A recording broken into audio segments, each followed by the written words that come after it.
Marami ang nagbago sa Los Angeles Lakers, marami ang nawala at yung mga players pa na naging crucial ang papel sa kanilang kampanya sa NBA playoff. Marcus Smart, Rui Hachimura, Luke Kennard at LeBron James.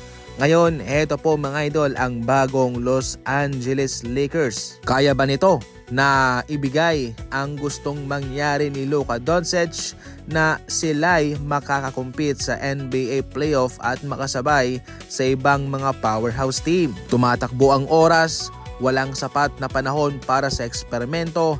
Dapat ang ekspektasyon ay magkaroon sila ng positibong koneksyon sa isa't isa. Ang problema lang kasi kapag mayroong maraming nagbago ay yung chemistry, yung koneksyon, yan yung malaking problema dyan. Dahil yung skill set, definitely, nasa coach naman yan kung sino ang kanyang ilalagay dyan para mag-complement.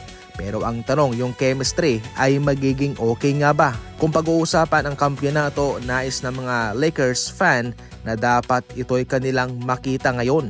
Kaya mayroong pressure na nasa balikat ngayon nitong si Luka Doncic at yan mismo sa ngayon ang pinaniniwalaan nitong si Cousins na dapat magkaroon ng championship level na paglalaro itong Los Angeles Lakers dahil kung sakaling hindi nila magagawa ito, especially sa pamumuno ni Luka Doncic, ay paniguradong makikita raw ni Luka ang kabilang side ng mga Laker fan. Well, ating malalaman yan kung atin lang makikita kung paano maglaro ang bagong team ng Lakers.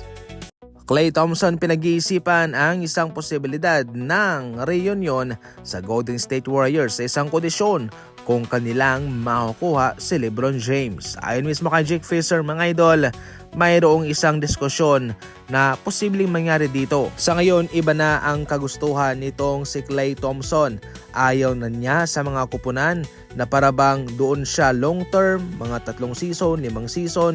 Sa ngayon ay nais niya na lumipat kung saan yung sa tingin niya ay malakas. Kaya kung sakaling sa Warriors mapupunta si LeBron James, ay posible pong bumalik si Klay Thompson doon.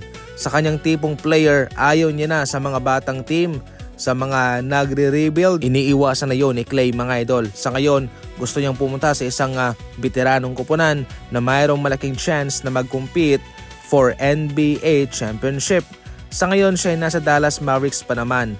Isa siya sa mga kandidatong i-trade dahil magfo-focus na nga ho ang Dallas Mavericks kay Cooper Flag at nando na si Kyrie Irving. Sa ngayon mababa ang trade value nitong si Klay Thompson sa merkado. Pero kung pipiliin ni LeBron James ang Warriors ay tsak na magre-request siya kaagad ng trade sa Dallas Mavericks.